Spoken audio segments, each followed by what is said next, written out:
Welcome to the ASGCT 2026 annual meeting in Boston. This week we are talking with some of our ASGCT members to learn about their backgrounds and talk about ASGCT membership. My name is Ben McLeod from Convey Bio, and I am here today with Chrissy Green. Chrissy, welcome to the show. Thank you. Excellent. Can you give us a quick intro into your role and the work you're focused on right now? Yes, so my name's Chrissy Green, and I am one of the co-founders and president of an organization called Finding Hope for Frizzle.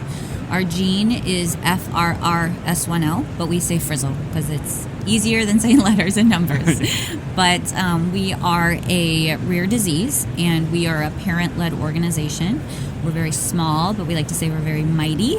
And we are very proud and excited that we are the ones who own, run, manage, and completely fund our program. So 100% of our program is funded through donations, and we fundraise, but we are the ones making the decisions about our program and driving it forward because we are looking at the patients every day and motivated to get them treatment because we love them and we hate seeing our kids struggle and suffer. That's awesome. It's rare to hear of fully funded gene therapy applications. So this is cool. It is a gene therapy? Yeah, so it is very unique. Yeah. We probably get into other questions with this as well, but so much is changing right now in the field, and one of the areas that is shifting is this path where parent organizations or patient organizations can drive their treatments themselves. And you often see that, especially with like ones that are life-threatening and degenerative, and so ours is a neurodegenerative disease, and so we have an urgency where we need to get there fast, and we want to be the ones to make sure it gets fully developed as a drug and commercialized and accessible for all of our patients. So it's unique and different, but we're excited that we can do this, and it takes a lot of work. Like, it is not easy. This path is hard, but it has so much benefit, and we're very excited about it being able to push our treatment forward. Wonderful. When did you first get into cell and gene therapy? Yeah, so we have been doing this for about 5 years. This summer is when our organization had begun, and we are specifically developing a gene replacement therapy for frizzle disease.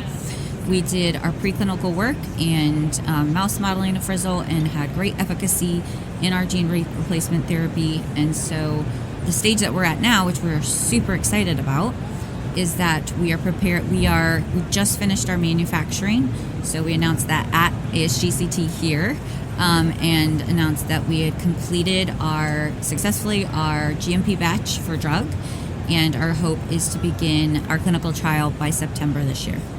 Well done. Congratulations. Yeah. Excellent. So I guess having gone through that entire process, but then also just in terms of looking around at the field, what part of the space would you say you're most excited by at the moment? Yeah, so definitely the space of the advocacy groups coming in and us being able to be drug developers ourselves. So own our program, run our program, make the decisions for it. But in the science part of it, we're excited because we have licensed aperture gene therapies, TFR1 CAPX technology. So our hope is to be first in human with CAPX technology. It's a blood-brain barrier crossing capsid, and we plan to dose that this fall. So we are obviously super excited about that and the technology and the science. Excellent. Shout out to Arpatura. They're awesome. Perfect. What challenge or opportunity in the field do you think deserves more attention right now? Yeah, I mean, I'm obviously coming from the perspective of a parent advocate or like patient advocates, and I think we've obviously realized a lot of therapies are stuck, and they're either shelved or they can't move forward, or they're stuck within an entity or an institution. And so for us, we really care about encouraging groups to be in charge of their programs. The ones that are just starting out, we want to see them set up their program in a way where they own everything outright and that they can be the ones to move it forward through all the different phases of stuff. And then the ones who have already begun to get themselves at the table to have a voice in the process more, or to even obtain the rights over their treatments, because we believe that the advocates are the ones who won't give up on it. And so we'd love for it to reside within the advocates. And then our model is I like to say that like therapy is the car, so we own the car and we get to sit in the driver's seat. But we invite all of our science, like our researchers, our scientists, our advisors, to get in the car with us. We're not alone. Yeah. We just get to steer. And they get to be like, turn left, turn right, or think about this, or maybe in a couple miles we'll get some gas. Like, just being able to collaborate and work together, but allow us to move it forward, because we're not ever going to give up on our treatment and our kids. So that's my hope. I'm excited about that. There's a lot of discussions happening about it here, and a lot of good things happening towards that effect. And I think we'll get there, where more change can happen and we can get these treatments moving forward and more of them commercialized. Okay, I'm going off the script here a little bit, but this is something I've been wondering about for a long time, Sure. especially with the advent of AI for rare disease families and whatnot. How is that contributing to basically filling in that moat of knowledge that previously was required in order to kind of get to a point where you could start thinking about making a gene therapy? Are you guys seeing kind of inside of the advocate space how people are able to understand the basics in order to get to a point where they can actually start doing it's something? incredibly helpful when you have documents or articles or papers and you can ask, ChatGPT to summarize it for you, to break it down for you. I mean, all those are great for learning. You still have to educate yourself and become, I'm not going to be a scientist, but I need to step into that, and I need to be reading everything, understanding everything, learning, asking questions. So it's definitely a tool that can aid us to be able to just take in information faster and to break it down in ways that we can understand it. But then if we want to go deeper, we can. But it really is helpful. And then for an organization on the side, using it to act as different positions, we have no paid staff. Right. We're a very small team, and so I have to leverage that for making things and creating things and graphics and write-ups, and it really is helpful for a small group like ours to be able to do more with less people, because we don't have the funds to pay a staff. That's our money is going directly to treatment development.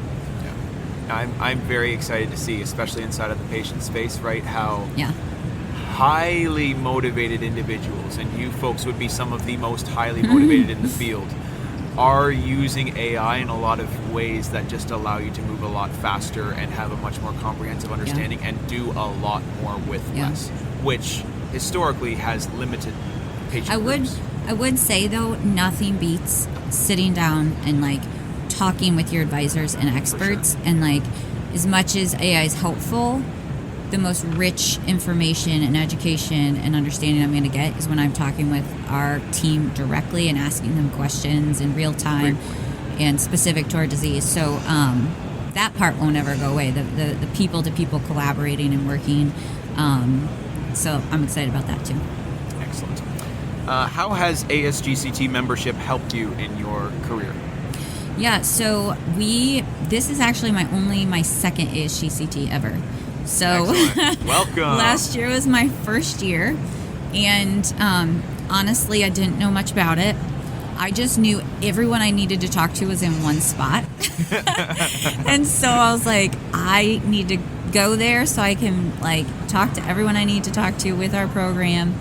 And because we're checking every penny, to be able to fly to one location to do all of that was cost savings on our side of things. Right. So we were excited. I came out and I was amazed. It was even better than I would have expected. I was so excited to experience, and I love that you guys have opened the door to us. I really believe that is needed and helping us in our efforts. And so being able to allow us to hear the science as well and look at it, and maybe I understand all of it or half of it or none of it, but allowing us to be here and be a part of it in this space has just been really meaningful and helpful to our program. So and then our partners that we work with, so the vendors that we're using are all here as well, and that's helpful to be able to talk with them about our programs or even find new vendors for things. So because we're the drug developers, we need to be here, and it's been awesome. And so we were excited this year to come because we knew what we were doing when we got here and had a plan. So it's been a great experience. I'm really thankful you guys opened up the door to us. Excellent. One final question. Why has ASGCT continued to be valuable to you as a member? You've been able to talk about your first experience. Would be curious to get your thoughts on going forward from there.